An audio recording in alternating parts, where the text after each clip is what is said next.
So since I left off talking just now, do you want to jump in and share something and then I do. okay. I'm confused right now because I can't remember what the topic was.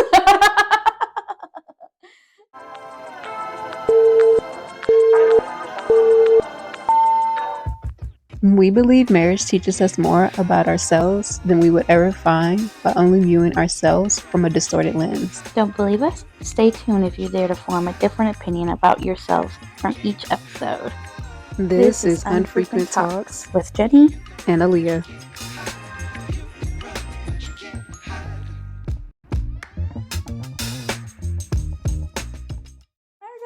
We're good? We're good. All right.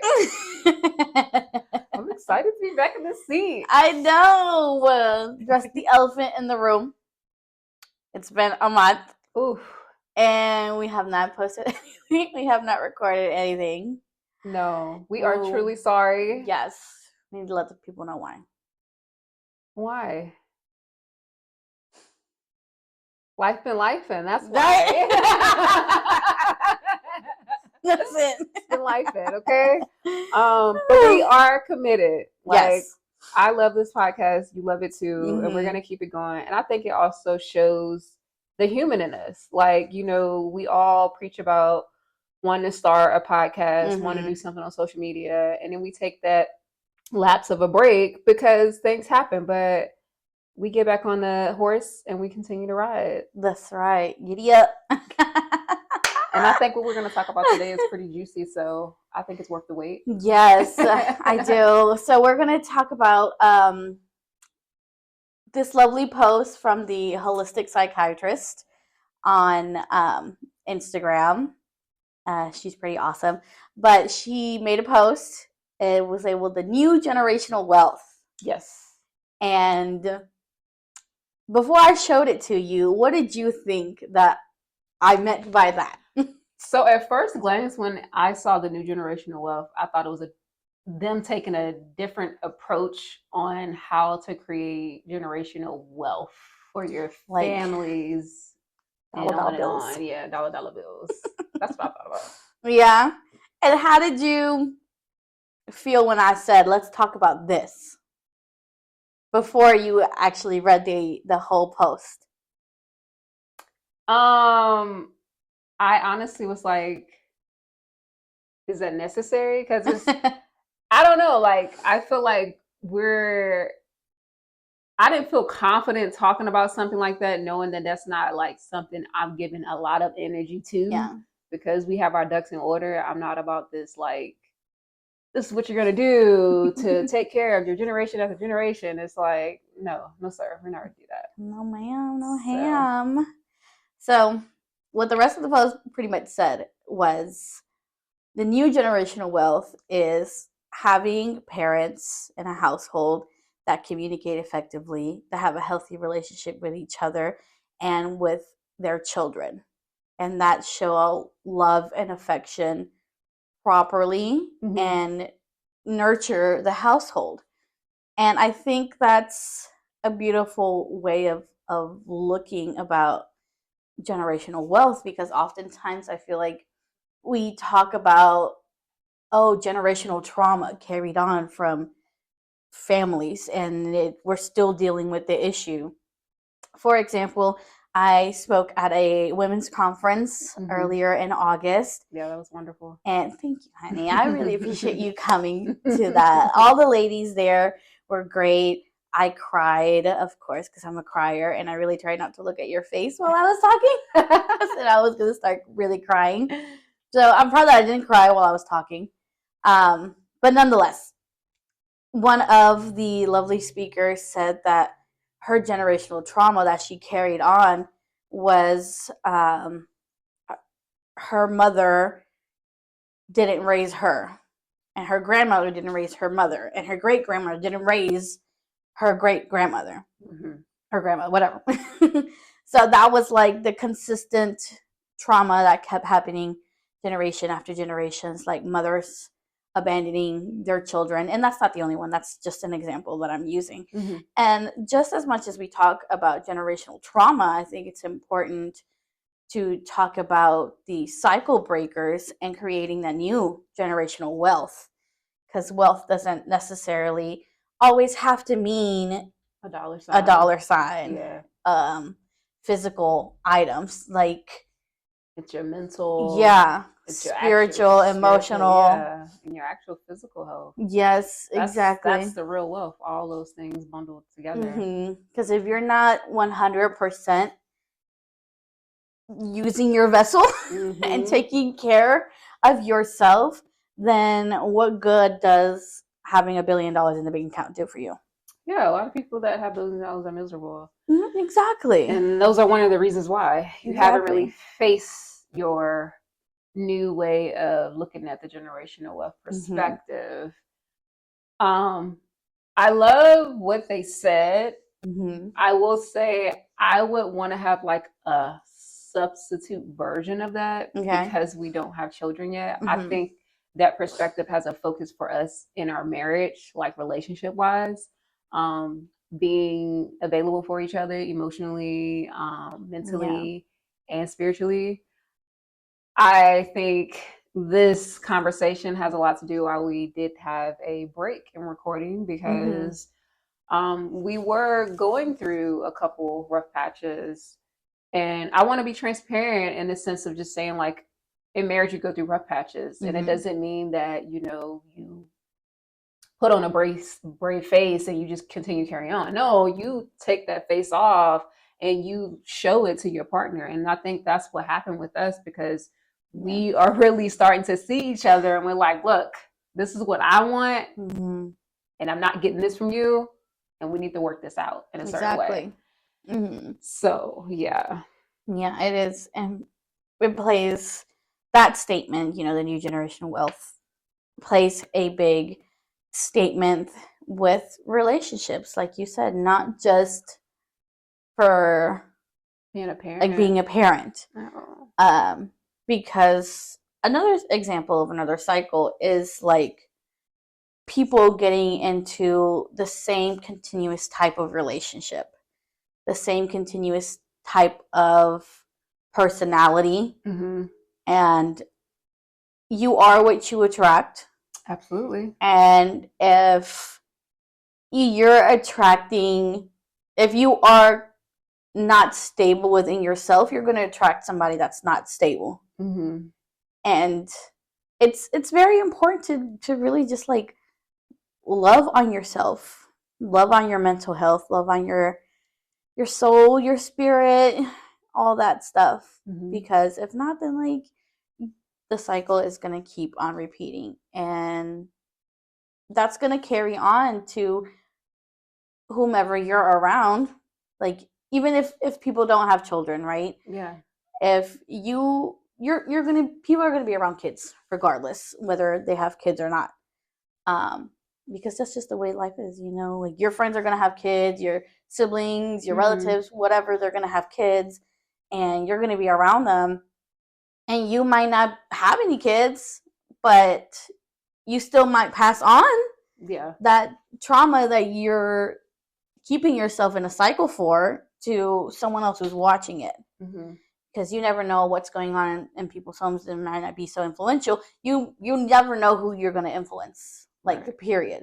Yeah. So regardless of age, too, on top of that, I mean, with social media being so hot and popping, people look, teenagers, 20-year-olds, 30-year-olds look at other peers and what they're doing and say, yes, that's what I want to do because she looks so happy and da da da da, not knowing all of the issues that aren't being presented on whatever platform that they're on. Yeah, that's true. Okay, let's backpedal for a second. This topic, how does, and this is me asking out loud, how does this resonate with us in the sense of what we've been through and where we are now?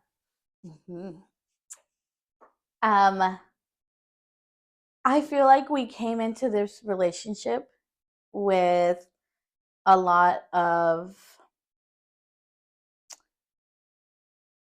harbored issues with our parents, with Okay. our childhood, and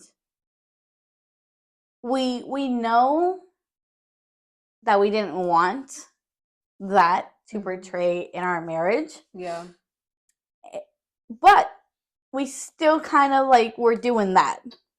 For example. For example, like you and I, when we first moved to Kansas, we got into it a lot about me being emotional, or you having done something and making me feel bad, and then you would kind of like blow up. And correct me if I'm wrong, but I feel like the reason for the blow up was because maybe in your mind you saw the way one of your parents was when they got emotional, and you were trying to like stop that from happening because it wasn't a fun experience for you.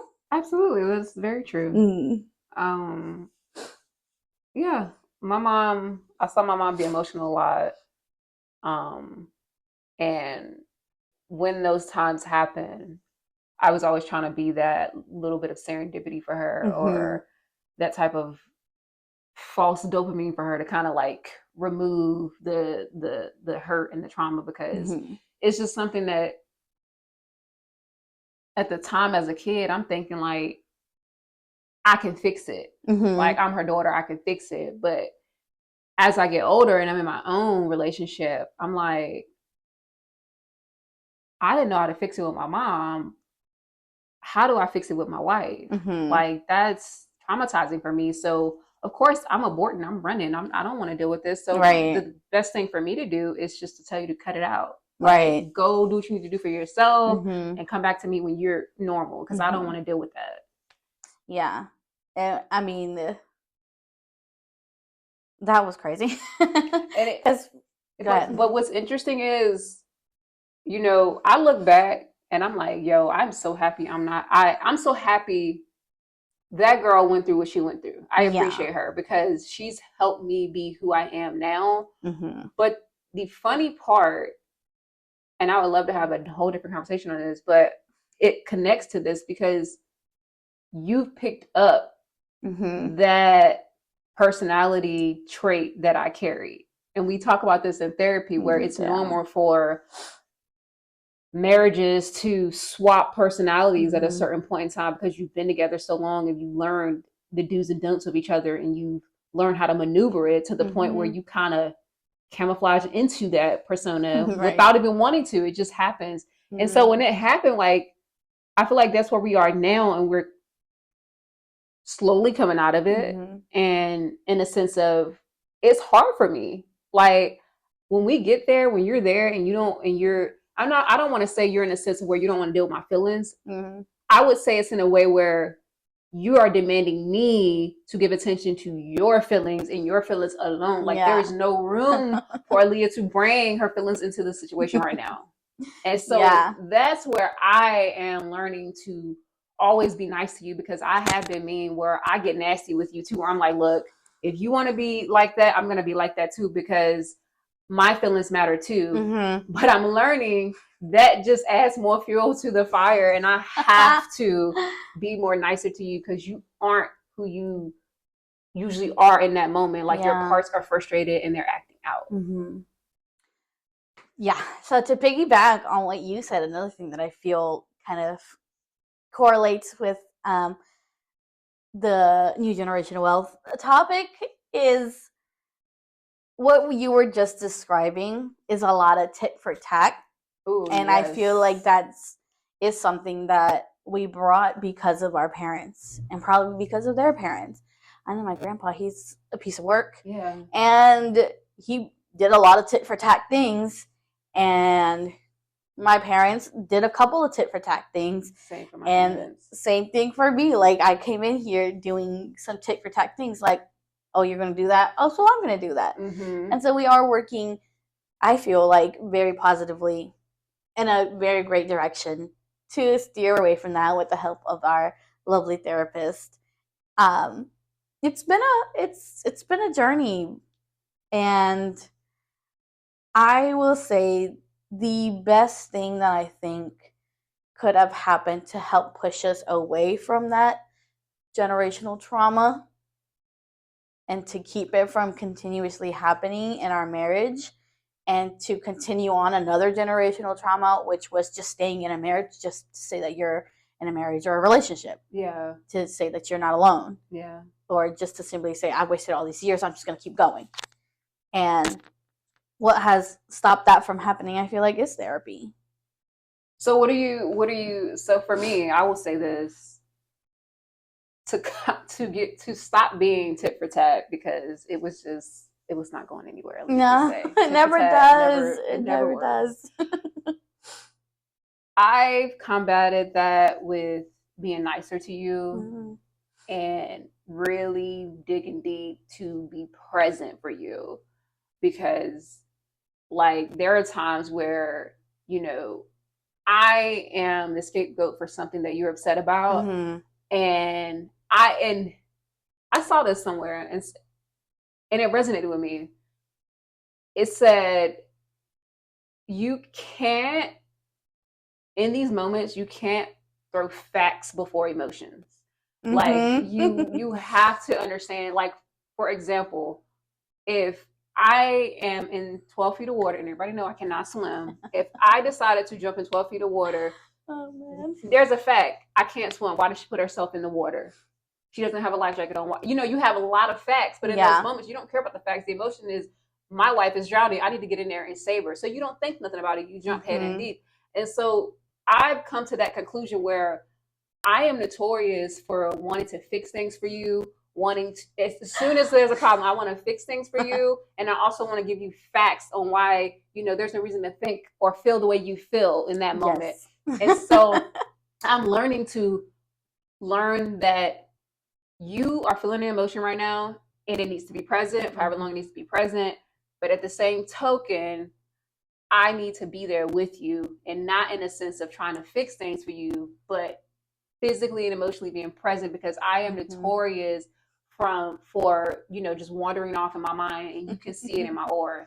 So that's one thing I'm learning to do for you, because I don't want us to go back to where we were, because it was very much trying times. It really was. For me, I'm definitely like learning to correct myself a lot more. I know I still have sooner. Yes, that was the word. Because I know I still struggle with like really just getting in my head. And one thing that you hate that I have done in the past is just like completely shut down for days at a time. Yes. And you do not like that at all. I don't like that at all either. However, my parts, for some reason, that's the automatic thing that they do. And I'm learning to, like, when it happens, because it does still happen, where I kind of, like, shut down, I walk away, I storm off, storm the castle, like you like to say. Castle. I just go away and I lock myself in my room or a room, whatever. And I just kind of be. And I don't want to go the rest of the day. Like, I just want to come back to you. Yeah. I want to be able to express my thoughts accurately with no extra anger attached to it. And what I have been able to do is just really just stop and think. How? What I do is I just like let my thoughts just go. When I walk away, I just like they just go. Okay. And I just sit in silence, and they just go, go, go, go, go, go, go, go, go, and then I'm just like, okay, that's it. I just let them go. When you say you let them go, are you saying like you just let them go on in your head and just clash with each other, or you release it to the ether and you're like, what are we saying? The first.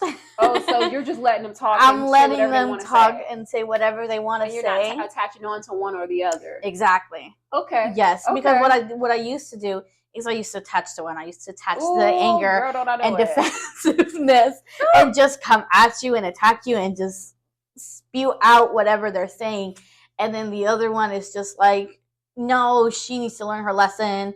She needs to not have us talk to her, and we're just going to stop talking to her. And then the other one is just to be really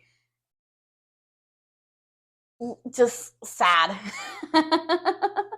and just hurt more than anything, and just like take it out on you, let you know all the terrible bad things that you did to make me hurt. Yeah. Even if they're not conducive to what happened and are from like eons ago. Yeah. And so now what I do is I literally just let them all just talk to each other in my mind. I just let those parts just blab. I love that. Because one thing that I realized, if I don't do that, if I tell them, shut up, it's fine, shut up, then that kind of builds like this pressure cooker situation where if you do another little thing, it could literally be nothing. It could literally be like you were making a coffee and you put the spoon on the counter and now the counter's dirty instead of putting it in the sink, and now I have to scrub it because there's flies everywhere or whatever, like ticked off. I'm like, this is why, and I can't do that. I just literally have to let them talk, let them release whatever that they're feeling. And if I feel like a one point that they made is valid, then I come to you and I'm like, okay, listen, this is how I feel. I will say, this is beautiful. Like, I love hearing this. Like, I really do, babe. Yeah. Because one of the things in therapy that used to like make me so frustrated. Okay, obviously originally we went into therapy because our marriage was like in shambles. Mm-hmm. But it was in shambles in a sense where you were poking me like, you need to figure out your shit because I'm ready to bounce if you don't figure out your shit.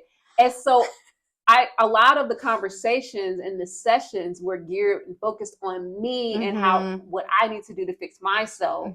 They were never really like, you were never under a microscope like I was. And so when I start getting better and I'm learning stuff about myself and how I can do better in my marriage and how I can do better for myself, I'm like, so when is the spotlight gonna go on her? Because we just had this argument where she just got ticked off at me. And she got ticked off at me to the point where I got ticked off, but that don't mean that the spotlight gotta be on me. Like, it could be on her too. So that used to frustrate me with our freaking therapist. Because he'd be like, well, Leah, I know you, so let's unpack this. I'm like, no, we gonna pack this shit up and we gonna unpack her. Give me a break. Pack this shit up. Oh my gosh. So, I know. Lately the tables have turned and we have been really focusing on me. For sure. And I love that. I'm here for it.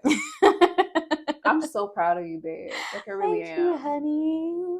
Thank you. I love our therapist. I love all the work that we have done together, alone and with him. Yeah. It has truly just brought a light into our life that... And I want to say this.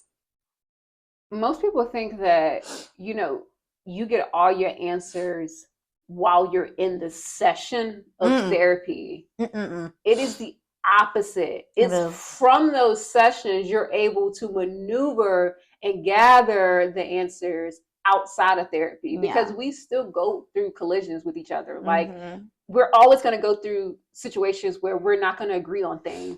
But it don't have to be chaotic, is what I gathered from therapy. Yes. You can have a healthy argument and disagree to the point where we both holding on to our opinions. But eventually we get to a point where we talk about it and we're like, okay, I hear your perspective, I see it. And then you say vice versa. So I think that's one of those myths that I thought that was the answer. I'm like, man, I'm going to this session and I'm not getting what I want from her. Like, what are we doing? Like, why are we doing this? But I'm not supposed to get the answers from the sessions. Exactly. The sessions are only tools to, force me to actually put in the work to get the answers outside of the sessions when we go through things. Exactly. I feel like therapy is like a puzzle and we are the one that have to set it in place. Absolutely. We are. And you know, it's been a long time since we've had a weekend, with a 3 day or whatever, at a holiday, Mm-hmm. and it's been peaceful for us in a Mm-hmm. sense where we can actually coexist. That's a scary thing to say. Like Yeah, most people can't coexist, and yet they've been married for 25 plus years. exactly. And I never wanted to be that. Mm-hmm. I never wanted to be married to you and not be able to deal with your aura or your energy for a weekend or a 3 day or whatever.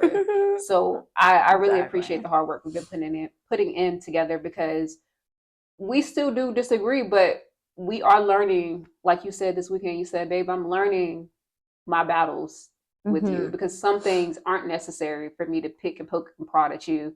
And I agree, because I feel the same way. There are certain things I'm like, you know what, babe, you got it, because it's not that serious. It's not. It's not. Don't get me wrong. I still, in those situations where I like have to pick and choose my battles, I still let my parts just word vomit. Word vomit, yeah. And I'm like, okay, I hear you. Mm-hmm. I hear you. I don't have that same concern. And it's been really lovely because setting this motion of effective communication in place and not just coexisting with each other just for the sake of being together. No. It's really setting our future up for our future kids to really feel that energy. Yeah. And I've always said to you, like, when I get pregnant, I want to have a good energy around me.